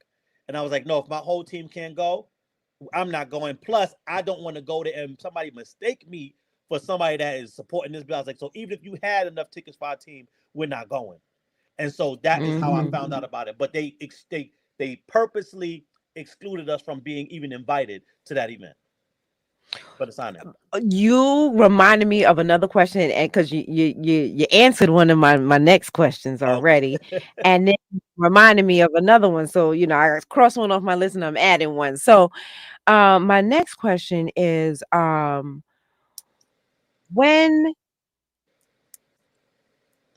oh man, I lost it. That's that quick. Oh my gosh, I should have wrote it down. Oh man. Okay, so we talked about how Nikki Lucas, how you got Nikki Lucas on board. Yes. And we went through the question and answer sessions. I wanted you to talk about how I heard you mention in another interview that I listened intently. I heard you mention that they asked you to be on the commission. When did that happen and how did that happen? So Spill that tea while I sip over here. So as you know, because you were at one of these events, this is for the family. Unfortunately, I have not known Sister Brooke all my life. I have missed out on some potential, long lasting years that we could have had together. But I met her at the campaign when the politicians that were involved in this bill were trying to shop it and build up support for it so the governor to sign it. So we're going back before the governor signs it. And so they were going around the state of New York at different events trying to build up support because the bill had no support because they never introduced it to the community or to the public. Because they were so used to having carte blanche. They did it in secret. Right. Over our political reality, they were doing everything on the low. The only people that were bringing it to the light was our organization, right? We were making it public in places where they wanted to keep it private. And so basically, hold on, pardon. Okay. And so basically, they were trying to just pass this through and nobody know anything about it. Listen, if we didn't come through with Scooby-Doo and the Mystery Machine, that first one would have got God darn meddling kids. Those meddling FBA, God dang it. Yeah. We hit him with the rut-roll. And because he was in the building, that's how we got it. That we started just gumming up the works. And this is really important because without us, and by us, I don't mean my organization, I mean us, all of us. Without us foundational Black Americans advocating for each other, there would be nobody advocating for us. And so that was the reality before we stepped on the scene and challenged that bill. Before us, they were allowed to do whatever they wanted to do. And I'm not forcing us as a family because, again, that's just the reality and the way and the position that this system puts us in. If I'm trying to worry about how to put food on my table, I can't worry about what they're doing in the halls of the assembly or the Senate, especially when I ain't never got nothing tangible from them anyway. And so that's the position they put us in. They create the voter apathy that they then turn around and complain about. That's right. Because if I never get nothing from this system, why would I pay attention to it? But then you want me to pay attention to it to put you in position to not do nothing for me anyway on the back end. And so now we're politically maturing and we understand the process and how it works. And now more of us that have the time, that have the ability and doing it as now a collective, now we're here. And right. So I want, before we get to here, because a lot of before I want to get to, before we get to here, I definitely want to get to here. But I want people to understand that, like how long you were doing this, how much opposition that you faced, before we start getting into our wins. You know what I'm saying? Because I feel like social media, a lot of times they focus on the wins, but they don't tell you the road to the win, and that's really what tonight was, about the road to the win, the letting people know what we really faced and what you faced before I got there. Before I even came in the picture, what y'all was already doing. You know what I'm saying? And I come up to you like a fawn. Hey, the bill is unconstitutional with my little nerd self. All I needed was my glasses. You know what I'm saying? Hey guys, hey guys. Did you know the bill is unconstitutional? And you gave me this look like, yes, hun, we know. You know what I'm saying? Thank you for being here. You know, so it's like I really wanted people to understand everything that happened before that day. But and I wanted to know Yeah, what happened before that day I met you. You yeah. know, trying to explain to you that the bill is unconstitutional. And so, um, right. So, hold on. I'm gonna say something right there because mhm. I didn't finish that. So, we were going around the state with them from place to place, right? Because they were having these meetings in Brooklyn, in Manhattan, in Rochester, in Hall, just all over the place. Sort of like they're doing right now with the hearings. Right, exact same thing. But they were trying to build up support for the bill, and that's where I got a chance to, like I said, meet our beautiful, lovely sister Brooke in Harlem, at the Schomburg, correct? That was at Hmm. the Schomburg. We Yes, met at the Schomburg. Schomburg. Hmm. And just for, I always tell this part of the story because I think it's important not to bash the sister because I could understand, but just to show just kind of what happens when you're doing this work. So at the Schomburg, we get there, and remember, we had already defeated the bill that had the organizations written into the crust. So now she is, she has now passed on. I always forget that sister's name. I know Sister Keisha knows her. She was the head of the December 12th movement. And Viola Plummer. say it again. Viola Plummer. Viola Plummer, yes, Miss Plummer. She saw us in that meeting in Schaumburg because she was upset that they had taken them out. And so when she had finally realized that we were the organization that did, that sister cursed me clean out in the Schaumburg. Mm, mm. And I'm saying that to Oh, say, and that's the one who passed away, right? Because that I've she heard you passed tell away. this story before. Yes, and I'm saying that to say I'm so glad that I was able to keep my composure because that sister had passed on, and I did not disrespect our elder, right? And I know that there's a Right. difference between elders and elders, right? But I would say that by my estimation, by my measurement, she has done more than enough good, outside of us disagreeing on ideology, for me to say I'm glad that I did not stoop down to that level and curse this woman out for but I tried to explain to her why it was necessary and why it was Right. unethical for those NGOs to be written into a piece of governmental legislation. That is it's Right. almost impossible to find another piece of legislation, not just in New York, anywhere where you have nonprofits written into a bill. Yeah, that's that sister that passed on that I saw at the Hmm. Schomburg. And that was a I'm getting great, better at this. yes, because at the same time she cursed me out, I was able to meet our sister Brooke, and we've been, stomping the yard for our So ancestors ever since. So you were telling us how they came to ask you to be on the task Yes, force. correct. Thank you for redirecting me because sometimes I get out of pocket. So It's at these okay. at these events, we're going around, and so the same way in which I'm so glad that Sister Brooke has given this platform for us to tell the story behind the story. Going back to one of my initial statements, when you're a doer and the doing always needs to get done, it's not much talking that you get a chance to do, right? To people that are not also fellow doers. And so when we're going around and we were advocating for the governor to veto this bill at the same time as they were trying to get the governor to sign it, we were building up a groundswell of people that were also interested, that was coming out to these events, and everything we were telling them, just like we're saying tonight, was new information. So no one in the Mm-hmm. audience knew that there was a competing bill. None of them knew that this was constitutional and that everybody knew it. Nobody knew that there was a chance to get reparations right, and there was a bill that they could have signed into law instead of this one.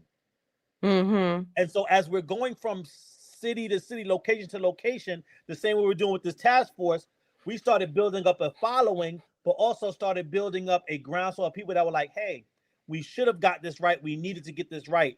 And because Senator Sanders was the main speaker at most of these events, they were, he has people that's, behind the scenes, or these people that are involved with this process.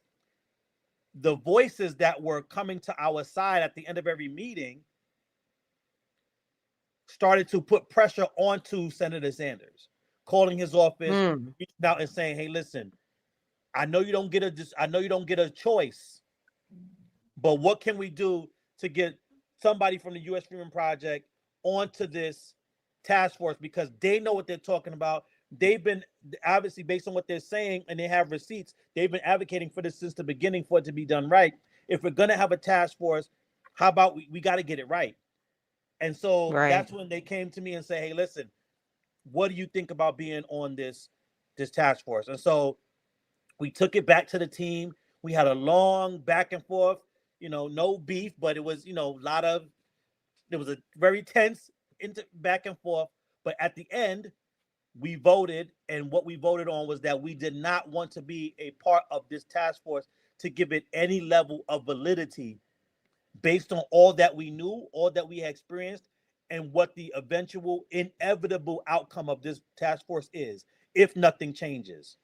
And so we felt that our best contribution to this process would to be what we're doing right now, speaking truth to power, letting people know, hey, yes, we were in this fight, we support reparations, but this ain't that, and here's all the reasons why it ain't.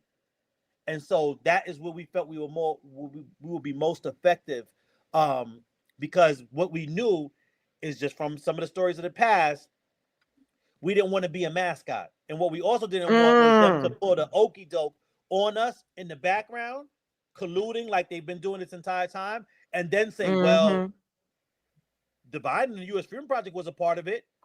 So it can't be that bad because they've been trying to fight to get it done right. So if they're a part of it, then it has to be done right, right? And now that kind of ties our hands. And also on the task force, there's but so much speaking out about it that I could do, or that the organization that I represent could do, without being a conflict of interest.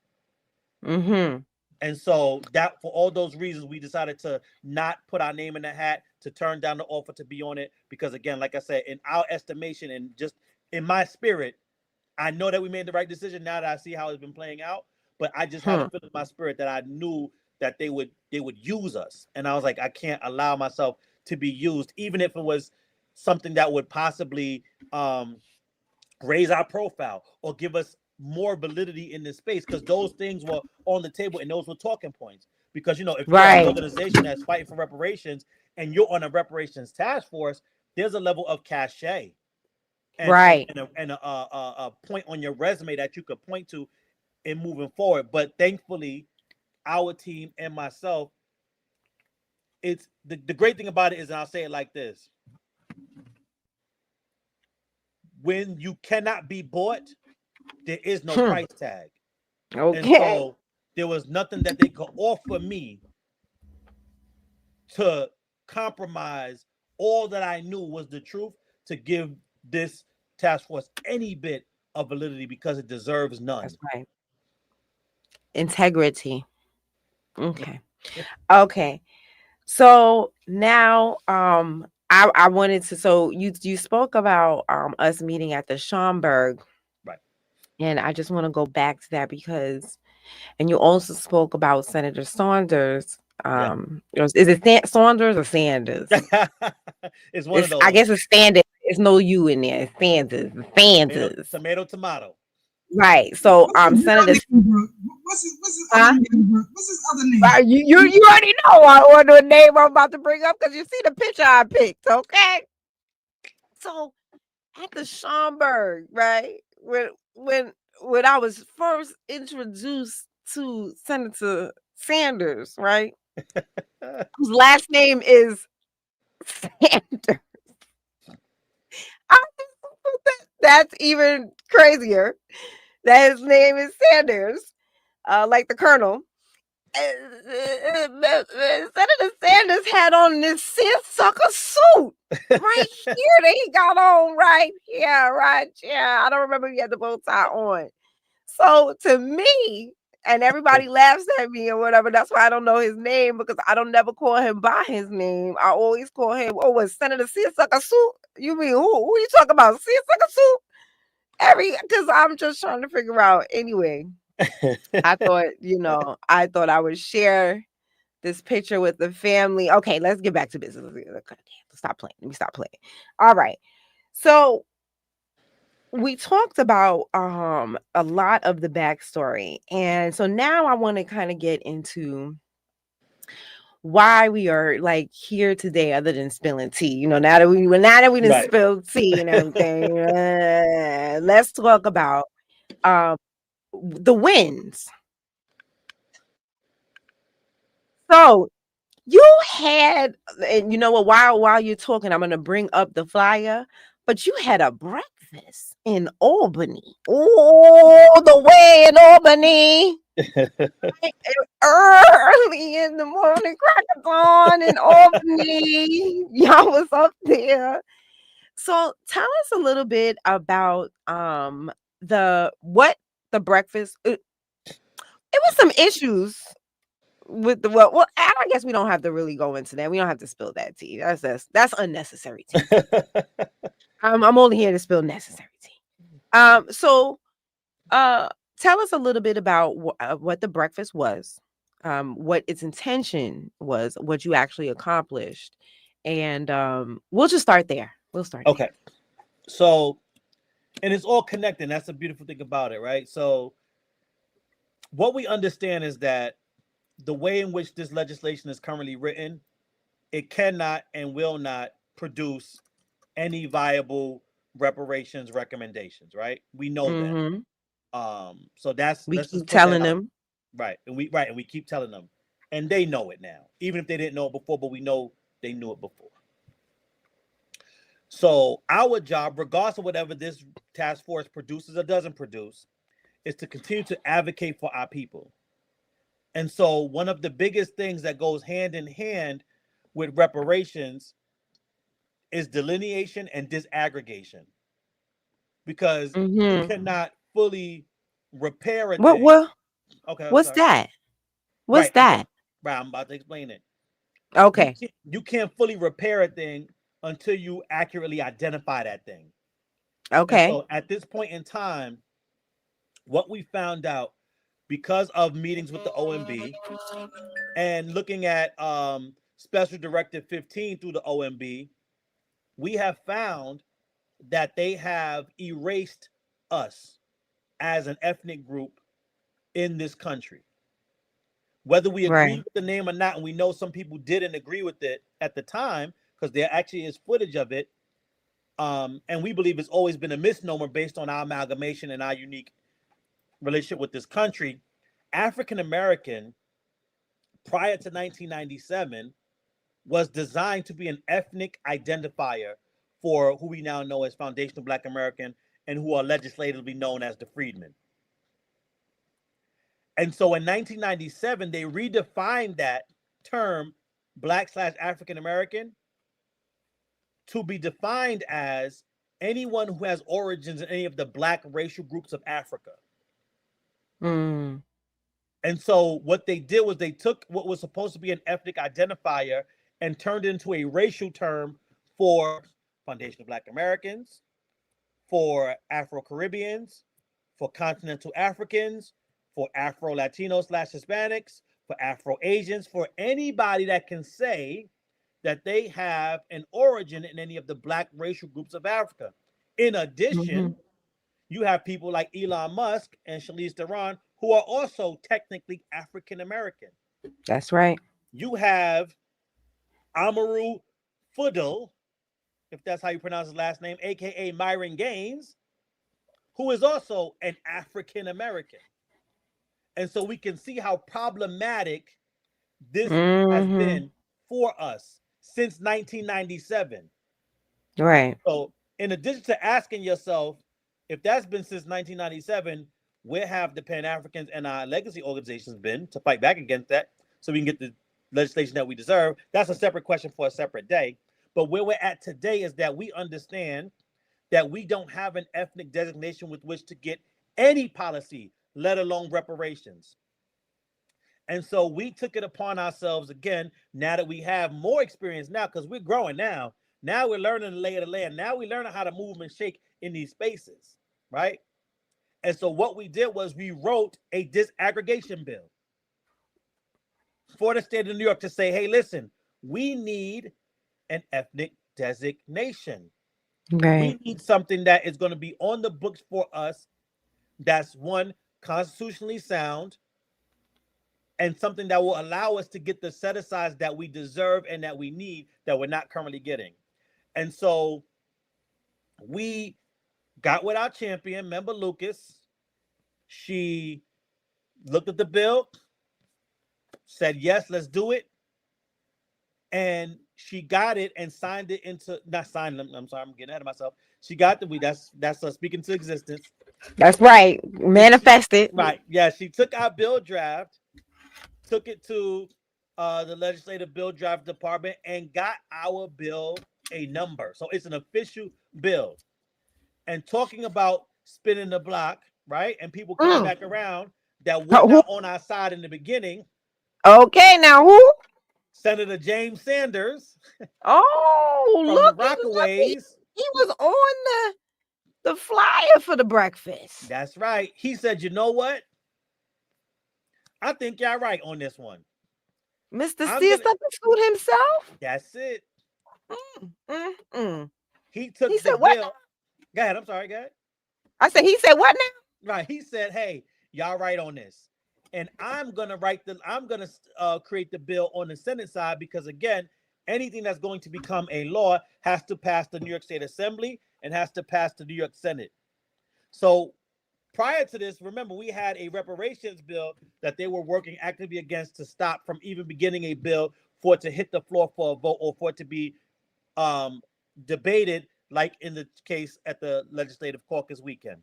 But now we actually have a bill in the Senate side, in the Assembly side, and on top of that, our bill in the Assembly side has garnered co-sponsors. So other people in the legislative body that said, you know what, we believe in this, we're going to sign on to this and push this right alongside you. And so go ahead. So who are the co-sponsors? Because as we, talked about the other people, let's talk who's your co-sponsors. Oh, I don't know them all by heart, but if we go to, if you could, I know you're getting good at this, so if you could pull it up, she said, wait, hold on. I can bring it up. I have the link. That's the thing. I got to get the link to my computer, but I think I could do that. Hold on. Okay, keep talking. Yeah. And if you can't, I can bring it up on my phone right now and I can read those off. So, which one you want me to bring up? The Senate bill or the Assembly bill? The Assembly bill. Assembly bill. Got it. Okay.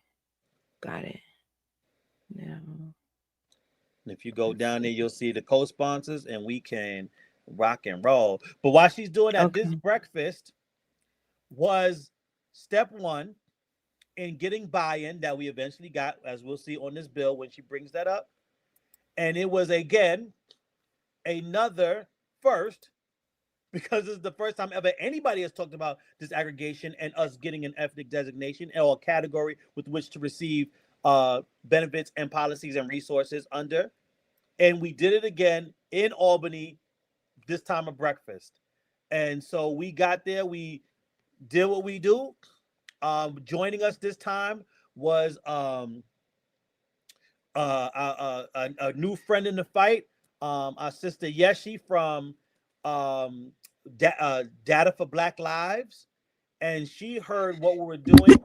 We helped educate her on the disaggregation of data and why it's necessary. She was already doing data for Black Lives, right? Blanket blackness, but she was like, oh my God, I didn't even think to separate this category out and how much nuance I'm missing without it being separated. And so was that this lady that was on the other lady on the flyer? Yes, the one at the end. Yes. Okay, hold on. Let me bring the flyer back up. Okay. But yeah, keep going. Mm-hmm. Yeah. So she joined the fight.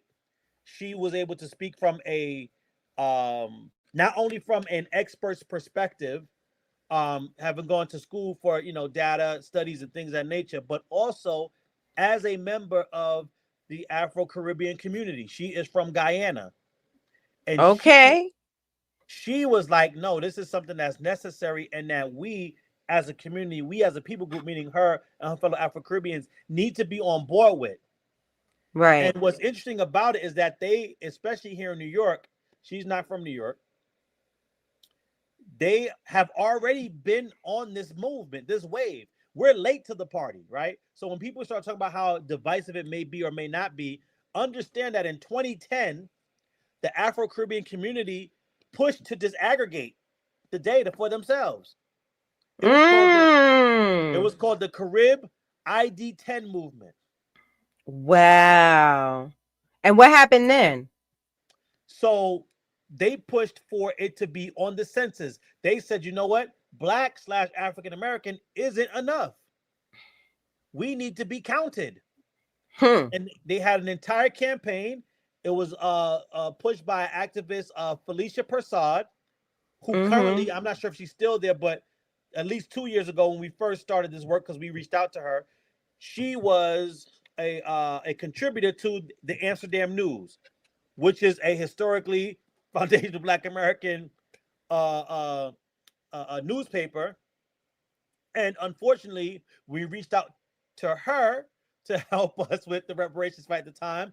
She declined, right? But this is just kind of giving history of some of the people that we've contacted and what's been going on behind the scenes.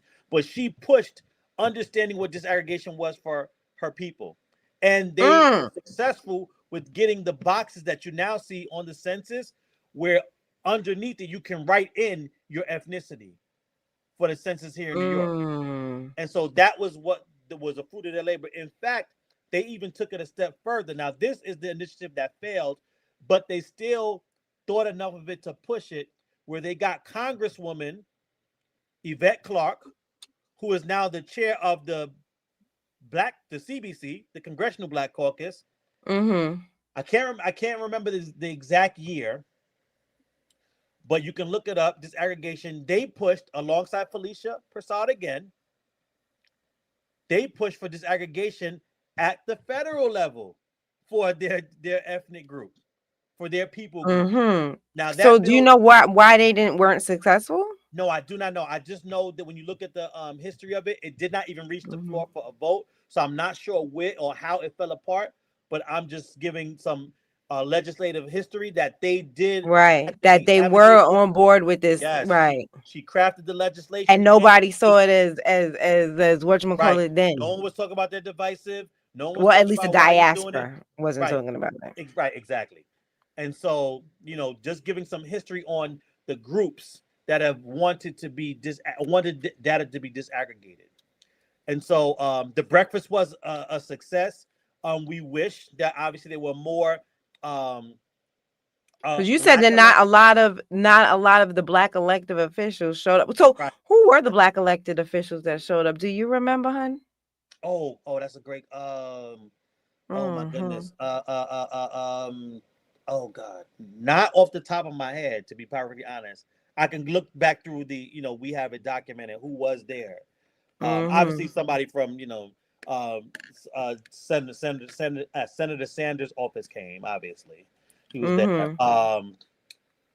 Who else? Okay, well let's ask about some big names that we see, around New York City. Like, for instance, let's start with the one person who's running for mayor. Did you see Mr. Zellnor there? Oh no, not at all. Oh no, he's running for mayor. Did you know that? But you know whose office was there that's running for mayor? Who? Give him his credit. Zohran Mamdani. I just saw an ad for him today, and I was like, "Who's this guy?" Right. I didn't write that down. Really? Yes. So, what did he participate? Did his office participate at all? Oh yeah. Yes. Oh, tell me more. Yeah. We gotta do a hard stop at 11. Okay. So I really want to get into the bill, but you didn't pique my interest, child. I'm curious. Lightning round, right? So what's interesting about Zohran Mamdani is that when the bill was being debated on the floor, right? When this reparations bill was being debated on the floor, and Member Lucas was taking the fight to them and saying like, no, it needs to be lineage based, Zohran Mamdani, who was an interesting character, he is East Indian, So he's like, Kamala and, Vivek and Nikki Haley, right? But his family immigrated to Uganda. So that's where he was born. And Okay. so he got up while the bill was being debated, and he said his contribution was, hey, you know what? I'm of African descent, right? Because remember, the bill calls for reparation remedies for people of African descent. He got up and said, hey, I'm of African descent, but I know that I do not deserve reparations because I'm not black. Not because he didn't say not because he didn't go through anything, right? He didn't say because I wasn't harmed. He said because I'm not black. Not because he hasn't experienced any, Right. prejudice. Right. He said because I'm not black, I don't deserve reparations. But And he's a person of color, but he still doesn't deserve what now? right. Reparations. That's right. But here's what he said, which is really, really interesting. We kind of use this when we're having a conversation with the governor to veto this thing. He said, but I trust the government to decide whether I get it or not, because who better to decide who's black and who's not than the government, since they've been doing it this entire time. And his goofy behind thought he was being helpful for the bill, but his response in all his hubris and him being naive was gold for us, because he was 100% correct. That is exactly what this bill was designed to do. And the only way that it could be successful is if the government gets to decide who's black and who's not, because he technically qualifies for reparations under this bill in the way it's written, because of the vague bullshit ass language with African descent. And that is, he was the crux of our argument, going around and say, hey, this is why you got to veto the bill, Governor. You got that clip? Oh, you know what? I think we do. I can produce that. I can produce that receipt as well. No, I want that. Yes, I will get that to you. Absolutely, I can get you that. So, and this is the fatal flaws of this bill and the way it's written, because of African descent does not mean anything on the in local politics. That is a at the national level. That is a global term. More importantly, that is a global Pan-African term, right? That is a UN related term. And that's the issue with the way in which that this fight has been framed in New York by and across the country by these Pan-Africans. They are taking a national, global level model and trying to force it onto the local levels. And it does not fit. But because they are in these positions of decision making or positions of quote unquote power, they are trying to make it fit. And that's why I think they know it's not gonna fit. I think they are fine with trying to siphon the money off the top. That's fine with them. It doesn't matter if we get reparations or not. They could care less. All that matters is, let's just keep having these commissions. That's why they keep want to do these studies. Let's study it again and again and again and again. So all of their intellectuals and their people with all the letters behind their names and all these degrees and stuff, I got a degree in this and I got a degree in that. I got a degree in slave boats. I got a degree in, you know what I'm saying? I got a degree in slave clothes. I got a degree. Come on now. So it's like, huh? I said not slave coats and slave boats. You know how they do. That they degrees be so specific. You know what I'm saying? I got a degree. and whether or not slaves wore shoes. I just they just like, I just got a degree in all these things. And that's what it's all about. It's so that they can get money and funding for their programs, for their research. You see how, and I'm not going to poo-poo on the scholarship that we have gotten from the hearings. It has been some decent scholarship that we've gotten from these hearings. But how many of them people was black? They keep putting that kind of black face in the front, and all in the back is the white folks and the Hispanic white folks and everybody else. So everybody's getting paid. So while they're sitting there doing the study, because didn't they just get a extension or some more money or something like that? So they did not get any more money that I'm aware of. And they also did not get an extension. What the governor did, which is really, really, I mean, just, I guess, ingenious in a very negative way, right? Diabolical way. Right, She is the diabolical way. wicked witch of the East. Right. What they did was there's a loophole in the way in which the budget is getting extended. And so because the budget is getting extended overall, like this the budget, they got an extension to where they don't have to produce a report, I think it's either 2026 or 2027. So it's some weird. So they drag this out so that we can get tired. Right. That's what this is about. It's okay because we're working on the back end. And before we start talking more about the bill, I do want, and this is the victory lap for the family. I want people to understand that he glazed over it, like he just be talking like, you know what I'm saying? So we did this and we did that, we did this. I want y'all to understand he flipped a senator. Senator Seersucker Suit flipped. Right. When I met Seersucker Suit and I was, with my bright-eyed and bushy-tailed, you know what I'm saying, at the Schomburg, he didn't understand anything of what I was saying, right? Yep. But he had already had meetings with you before, but he would act like he didn't know what I was saying. Oh, that's sweetheart. Right. He talking to me, you know what I'm saying? Like sweetheart, just come to my office and we could talk about it. So I said, okay, let me get with the Freedman Project. So I want people to understand, and we did that. Not only the hard work of Divine and the other members of the Freedman Project, and Sister Keisha before us, because that should be a whole nother show. Yes. What happened before the Freedman Project. That's right. Let me tell y'all something. Y'all don't know who this is. That's right. Come on. Okay. She has so much New York history just right here in her brain. You know what I'm saying? Like, it's crazy. So maybe we need to do that. I need to do another one where we interview Sister Keisha and just ask her a bunch of questions. You know what I'm saying? We are continuation. Before we do that, because everything is in divine order. I'm telling you this. Yes.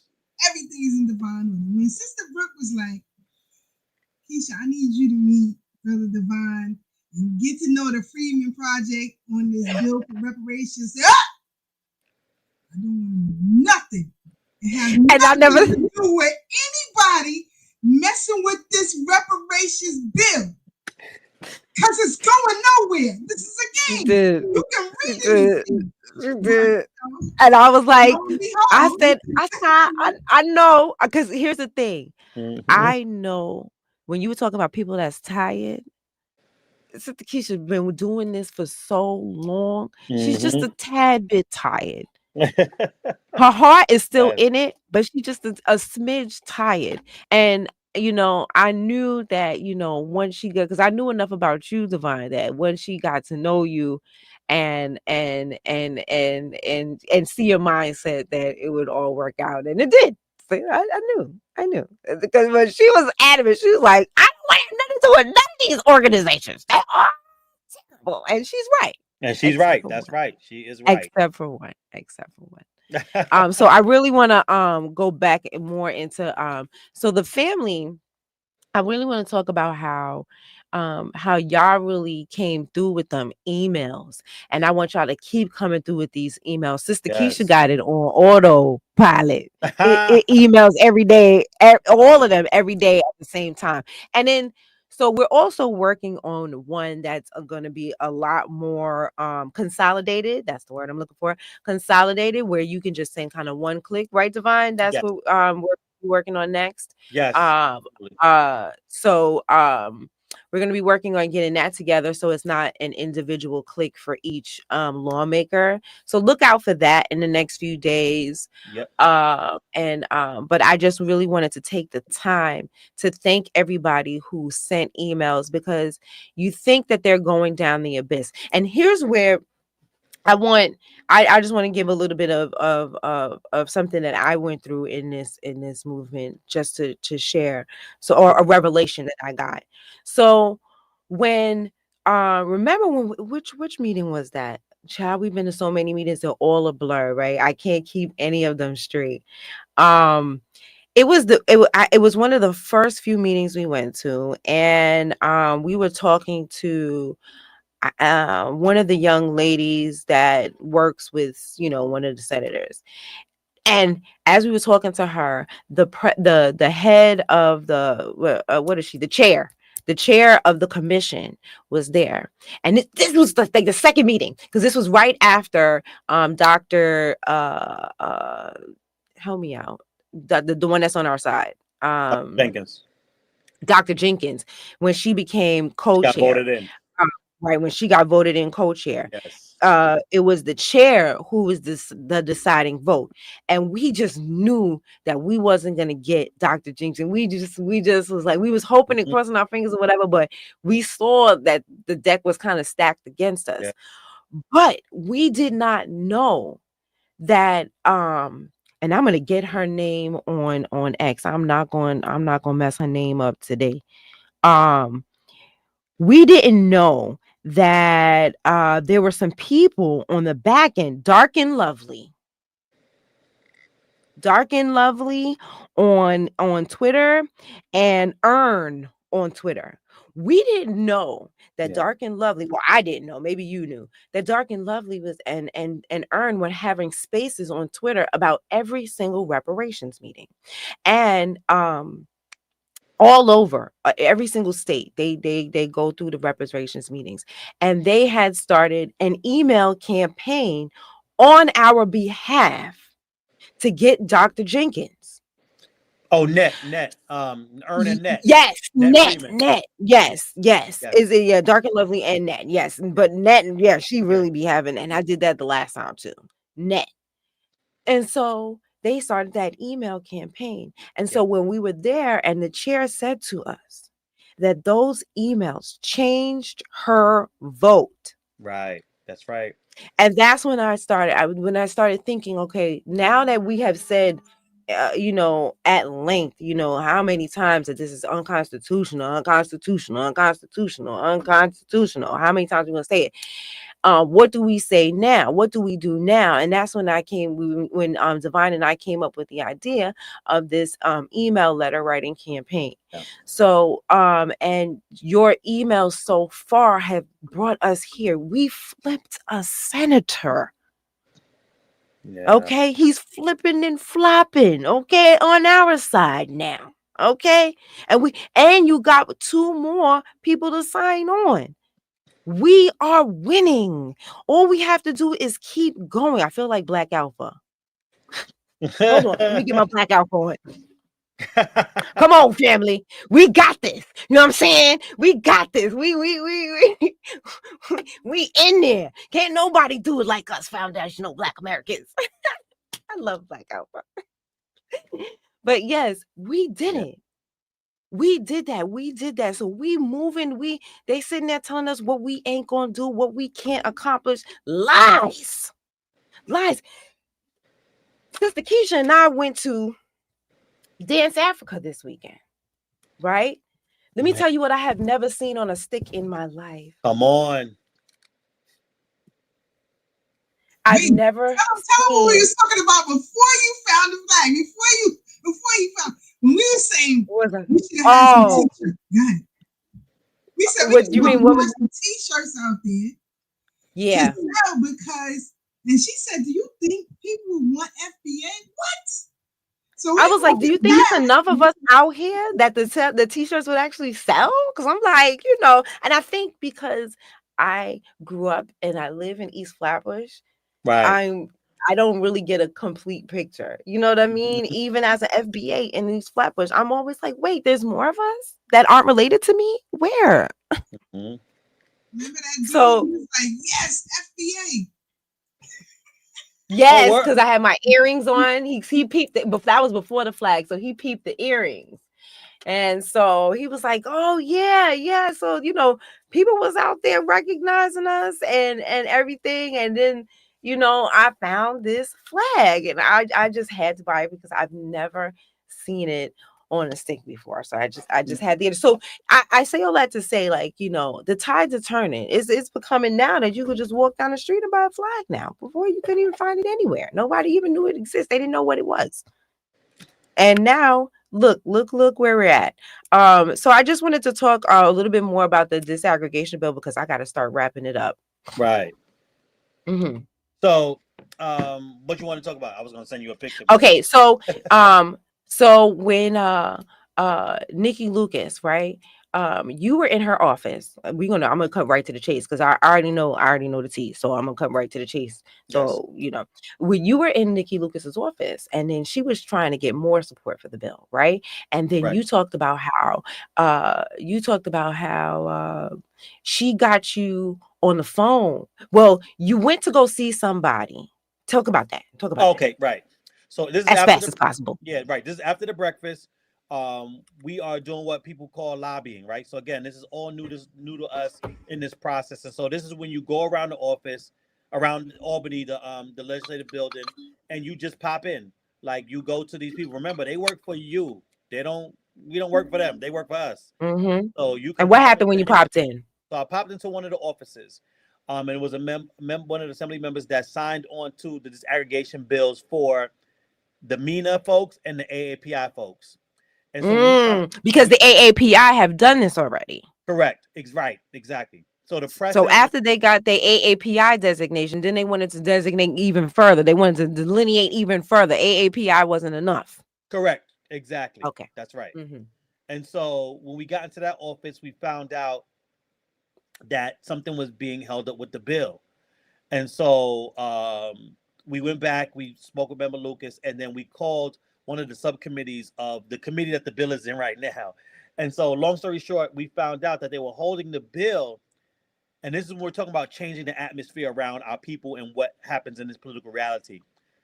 They were holding the bill stating that they did not see the need for our demographic to be disaggregated. They could understand it for the other groups, but not for our group. And so one of the talking points was, oh, yeah, well, MENA and AAPI, they were being miscategorized as white. You guys are being accurately identified. You just want it broken down. And so luckily I was there and, you know, we have done this work and you know, studied to show ourselves approved, right? And so the great thing about it was that we were able to have that conversation with this office to say, no, MENA was being, you know, categorized as white, but they only wanted out of whiteness because they were being discriminated against due to 9/11. That's right. But AAPI, they were not being miscategorized as white. What was happening was that some of the lower end, and I hate to say it like that, but some of them on the low end, I'll say that, like the Vietnamese, the Burmese, the Filipinos, they were being lost in the source of AAPI when compared to Chinese or Taiwanese, right? Or even some of the Japanese. And so they wanted accurate representation, which they deserve, right? And so I explained that to this office saying, no, this is the same thing that we demand. I was like, and it's even more so for our demographic because even when they are having separate outcomes, no matter which AAPI subgroup you choose, they are all immigrants to the country.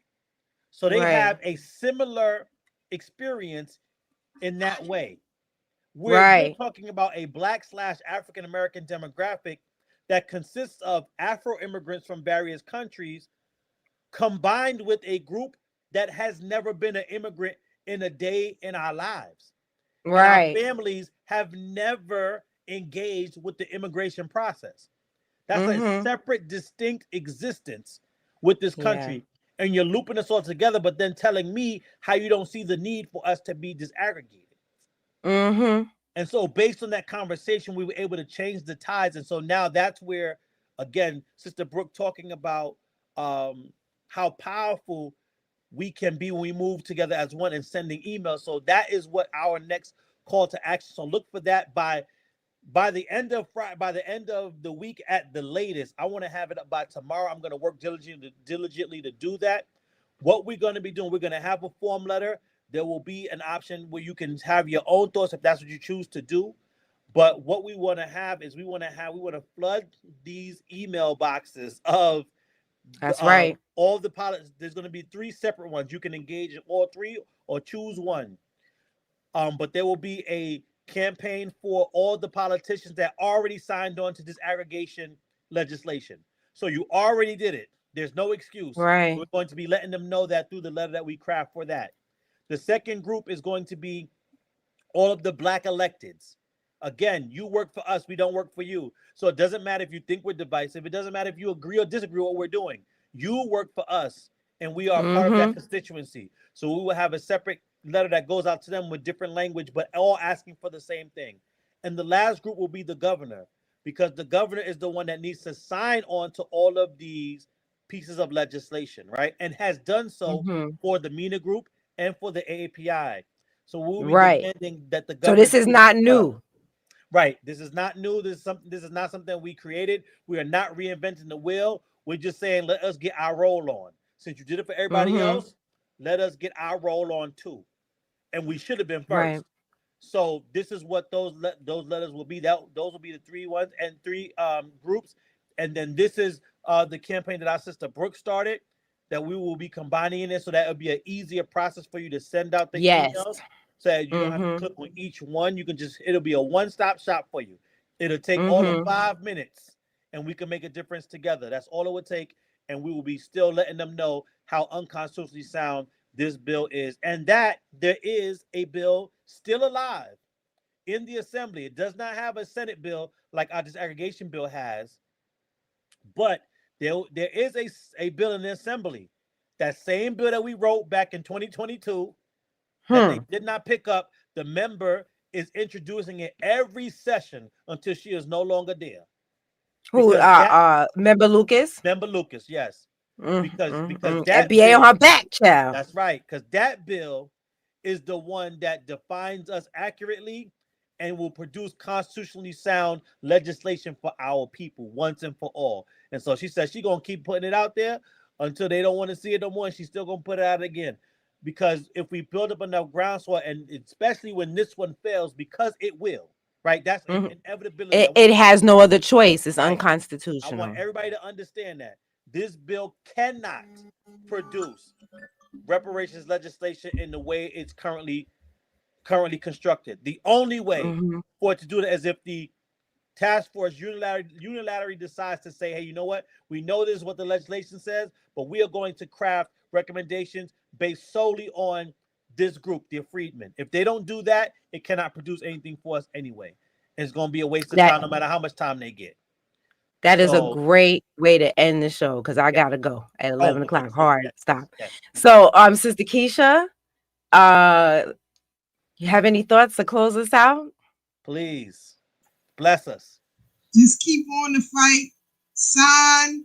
Are we making you proud? Yes, you are. You are. Because I would have cut y'all off a long time ago.